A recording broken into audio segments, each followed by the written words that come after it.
بعض لوگوں نے امام غزالی رحمۃ اللہ علیہ کے اوپر یہ اعتراض کیا ہے کہ زندگی کا مقصد عرفان نہیں ہے بلکہ اطاعت ہے، یعنی یہ کہ صرف مطیع ہونا، اوبیڈینس۔ مطلب یہ ہے کہ اللہ نے فرمایا کہ نماز پڑھو تو نماز پڑھو، اللہ نے فرمایا کہ جہاد کرو تو جہاد کرو۔ مطلب یہ ہے کہ اطاعت جو ہے وہ مقصد ہے، لیکن یہ انہوں نے سطحی بات کہی ہے، کیونکہ اطاعت تو ضرور ایک مقصد ہے، لیکن اطاعت کے لیے یہ بھی کہ عرفان کی ضرورت ہے۔ بغیر عرفان کے اطاعت کیا ہے؟ اگر آپ نے بلائنڈلی یوں ہی اندھادھند بغیر کسی خیال کے نماز پڑھ لیں، دیکھا دیکھی روزہ بھی رکھیں، تو یہ تو کوئی انسانی مقصد نہیں ہوا۔ اطاعت یعنی عرفان اور سمجھ، احتساب یعنی سوچ سمجھ کر کریں۔ انہوں نے ظاہری بات کہی، امام غزالی رحمۃ اللہ علیہ نے جو اونچی بات کہی وہ صحیح تھی۔ یہ وہابی قسم کے لوگ ان کے امام ہیں، امام تیمیہ، انہوں نے یہ بات کہی۔ بعض لوگوں کو روحانیت سے چڑ ہے، وہ اسی قسم کے لوگ ہیں۔ اصل میں بیٹھ کر غور کرنا انہیں پسند نہیں ہے، وہ ہر وقت بھاگنا دوڑنا اور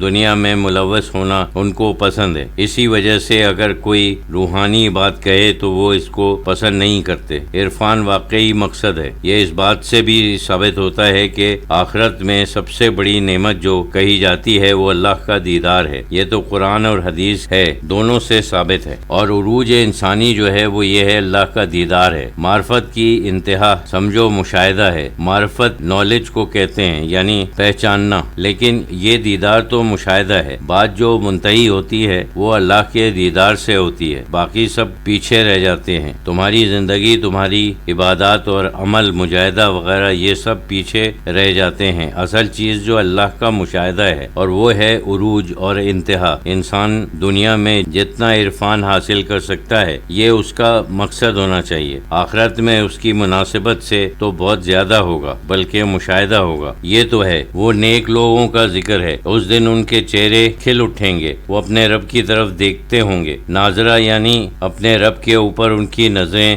جمی ہوں گی۔ بعض لوگ بحث کرتے ہیں کہ اللہ کا دیدار ہو سکتا ہے کہ نہیں ہو سکتا۔ یہ آیت پیش کرتے ہیں، اللہ ربہا نا درا متا نظارہ۔ فلسفی تھے جس کا شک تھا، وہ کہتے تھے کہ اللہ تعالیٰ بغیر صورت اور شکل کے ہیں، اس کی کوئی تعریف نہیں ہو سکتی، اس وجہ سے دیکھنے کا کوئی سوال ہی نہیں پیدا ہوتا۔ تو پتہ نہیں اس آیت کی کیا تعبیر کرتے تھے۔ شاہد تو بالکل صاف کہ وہ اپنے رب کی طرف دیکھتے ہیں۔ اب اس سے اونچے کیا معنی نکل سکتے ہیں کہ یہاں اس دنیا میں بھی معرفت اور عرفان حاصل کرنا مقصد ہے۔ عرفان عمل میں بھی ہے، اللہ کے افعال جو ہیں وہ بھی تو نظر آتے ہیں کہ کس طریقے سے لوگوں کو فائدہ ہونا ہے، کیسے ان کو رزق پہنچتا ہے، اس کی ہر طریقے کی مدد اور کس طریقے سے تعلیم دلواتا ہے، سمجھ دلواتا ہے۔ یہ بھی تو اللہ تعالیٰ کے افعال ہیں، اس سے تو اللہ پہچانا جاتا ہے، یعنی دنیا کے واقعات سے اور سارے لوگوں کے واقعات سے۔ یہ بھی ایک عرفان ہے۔ تو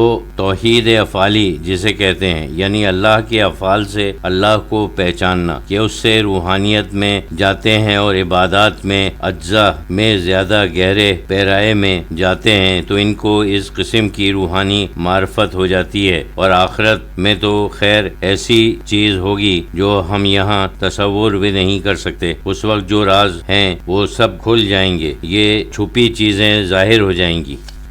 بروز اتوار مورخہ 17 جون 1973 عیسوی۔ ایک صاحب نے عرض کیا کہ ایک صاحب نے بتایا اگر کوئی باہر سے آئے اس کو بیٹھے ہوئے لوگوں کو سلام کرنا چاہیے، لیکن پہلے سے بیٹھے ہوئے لوگوں کو نہیں کرنا چاہیے، سختی سے منع کیا ہے کہ کرنا ہی نہیں چاہیے۔ پھر دریافت کیا کہ اگر کوئی چھوٹا بیٹھا ہوا ہے اور بڑا باہر سے آئے تو بڑے کو سلام کرنا چاہیے یا نہیں؟ حضرت شہید اللہ فریدی رحمۃ اللہ علیہ نے فرمایا کہ اصل میں حدیث میں ہے کہ آنے والا پہلے سلام کرے، اگر کوئی سوار ہو تو پیدل کو کرے، یہ اس کا فرض ہے، لیکن بیٹھا ہوا جب کرے تو کوئی حرج نہیں ہے۔ انہوں نے اس معنی میں لیا ہے کہ جیسے فرض ہے کہ وہ ضرور کرے اور تم نہ کرو، لیکن ایسا نہیں ہے کہ پہلے یہ کرے، یعنی اس کا پہل کرنا ہے قاعدے کے مطابق۔ اگر کوئی بڑا کمرے میں آ جائے تو شریعت کے لحاظ سے اس کو سلام کرنا چاہیے۔ ایک تو ایک دعا ہے، بڑے چھوٹے کا کوئی فرق نہیں. ہاں اگر وہ نہ کرے تو خود کریں. پہل کرنا یہ بھی